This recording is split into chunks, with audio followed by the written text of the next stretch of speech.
गणित शिक्षण में आज हम सतत एवं व्यापक मूल्यांकन के बारे में पढ़ेंगे यानी कंटिन्यूअस एंड कम्प्रिहेंसिव एवेल्युएशन।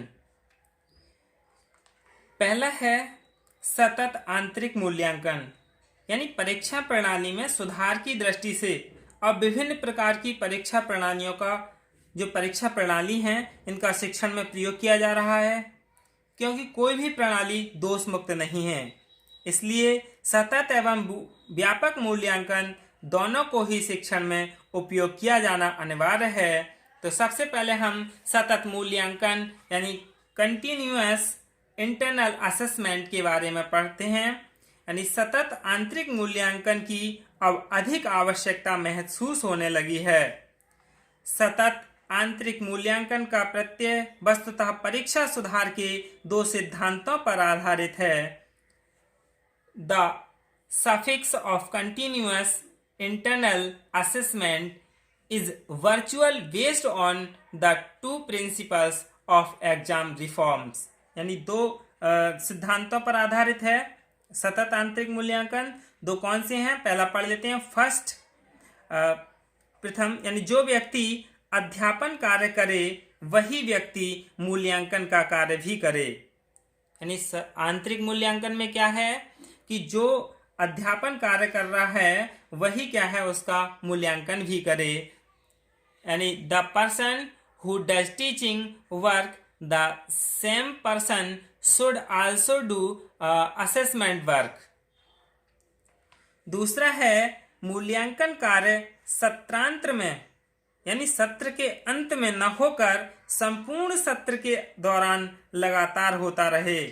यानी जो पूरा एक सत्र है, जैसे जुलाई से नेक्स्ट जून यानी जुलाई तक जो एक सत्र है, इसमें बच्चों के लिए यानी संपूर्ण सत्र के दौरान लगातार मूल्यांकन होते रहना चाहिए। यानी assessment work should be done continuously throughout the session rather than in session।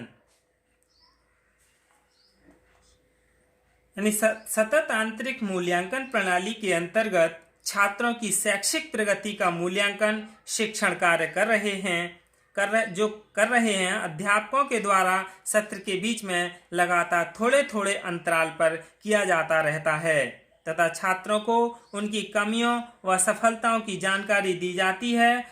इससे छात्रों को फीडबैक यानी पृष्ठ पोषण मिलता तथा वे अपनी क्षमताओं के अनुरूप यानी सर्वोत्तम शैक्षिक प्रगति के लिए प्रयासरत रहते हैं। सतत आंतरिक मूल्यांकन में अध्यापकों के द्वारा छात्रों की शैक्षिक प्रगति का मूल्यांकन करने के लिए लिखित परीक्षाओं के अलावा मापन व मूल्यांकन की यानी मेजरमेंट एंड इवैल्यूएशन की विभिन्न त्रिविधियां यानी डिफरेंट मेथड्स एंड एपरेटस यानी उपकरणों का उपयोग किया जा सकता है। सतत मूल्यांकन छात्रों के साथ साथ अध्यापकों को भी अपनी शिक्षण योजना में सुधार करने के अवसर प्रदान करता है। छात्रों द्वारा अर्जित ज्ञान व कौशल की जानकारी के आधार पर जो टीचर्स हैं वे अपनी शिक्षण आव्यूह को जैसे आवश्यक परिवर्तित कर सकता है। निसंदेह सतत मूल्यांकन का यह प्रत्यय न केवल परीक्षा सुधार कर की दृष्टि से वरन संपूर्ण शिक्षा प्रणाली में वांछित सुधार लाने की दिशा में एक सार्थक कदम है। This suffix of continuous assessment is a meaningful step not only in terms of improving the examination but also in bringing the desired improvement in the entire education system। यानी सतत मूल्यांकन की कुछ विशेषताएं हैं, जैसे सतत मूल्यांकन के द्वारा छात्रों की निष्पत्ति में सुधार किया जा सकता है। Continuous assessment can improve students' performance। दूसरा है it is possible to evaluate both the social and non-social aspect of student progress। यानी छात्रों की प्रगति का विद्यालयी तथा गैर विद्यालयी दोनों ही पक्षों का मूल्यांकन संभव हो पाता है। इससे विद्यालय विषयों के साथ साथ छात्रों की बुद्धि, अभिवृद्धि, स्वास्थ्य, अध्ययन आदत, सहगामी क्रियाएं यानी कोऑपरेटिव एक्टिविटी जो हैं, इन सभी का अध्ययन किया जाता है। इसमें छात्रों की प्रगति को बढ़ाने के लिए फीडबैक यानी पृष्ठपोषण प्रविधि तथा उपचारात्मक शिक्षण, निर्देशन एवं परामर्श यानी गाइडेंस एंड काउंसलिंग की भी व्यवस्था की जा सकती है। यह मूल्यांकन प्रणाली छात्रों को निरंतर अध्ययन की आदत का विकास करती है, क्योंकि जब इसका कंटिन्यूअस यानी समय समय पर साप्ताहिक टेस्ट ले लेना प्रत्येक विषय में, इस तरह से इनमें क्या है, एक अध्ययन की आदत का भी विकास होता है। सतत मूल्यांकन में मापन एवं मूल्यांकन की अनेक प्रविधियों तथा उपकरणों का प्रयोग किया जा सकता है, जैसे अवलोकन यानी ऑब्जर्वेशन, साक्षात्कार यानी इंटरव्यू, निर्धारण मापनी यानी रेटिंग स्केल तथा औपचारिक परीक्षाएं आदि की जाती हैं। अब हम व्यापक तथा समग्र मूल्यांकन के बारे में पढ़ेंगे, यानी कॉम्प्रिहेंसिव और ओवरऑल असेसमेंट। क्या है सतत मूल्यांकन की ये जो विशेषताएं हैं, इसमें शिक्षण प्रक्रिया में सतत मूल्यांकन प्रणाली को सम्मिलित किया जाना अनिवार्य है।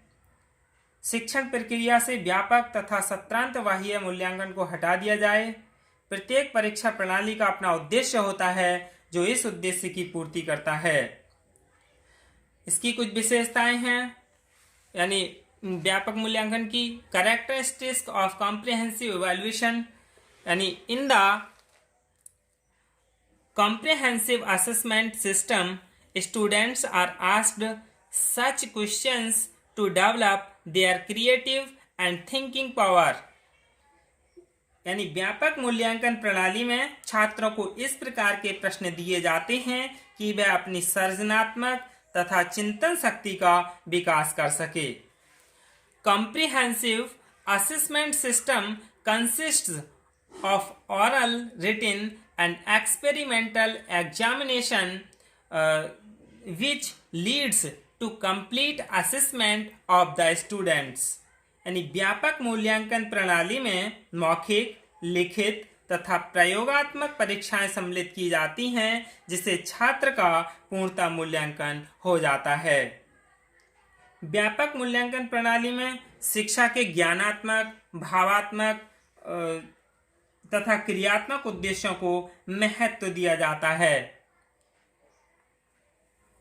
In the comprehensive assessment system, the performance of both is widely asked and it is also determined to what extent the student has acquired mastery over the text। यानी ये जो व्यापक मूल्यांकन प्रणाली है, इसमें दोनों की निष्पत्ति का आकलन यानी जो परफॉर्मेंस है उनका असेसमेंट व्यापक रूप में किया जाता है। यह भी निश्चित किया जाता है कि छात्र ने पाठ्य वस्तु पर किस सीमा तक स्वामित्व प्राप्त कर लिया है। यह औपचारिक शिक्षण प्रक्रिया के ढंग से किन्हीं भी अध्यापकों या व्यक्तियों द्वारा संपन्न की जा सकती है। ज्ञानात्मक, भावात्मक, क्रियात्मक उद्देश्यों को महत्व दिया जाता है। व्यापक या सत्रांत मूल्यांकन का कार्य छात्रों की कक्षोन्नति करना, वर्गीकरण करना, प्रमाण पत्र प्रदान करना, उच्च स्तरीय पाठ्यक्रम में प्रवेश दिलाना, ये सब व्यापक मूल्यांकन का ही है। व्यापक परीक्षाएं विभिन्न शिक्षा संस्थानों के परीक्षा परिणामों में एक रूपता लाने की दृष्टि से अत्यंत आवश्यक है। यही क्या है, सतत एवं व्यापक मूल्यांकन है। धन्यवाद।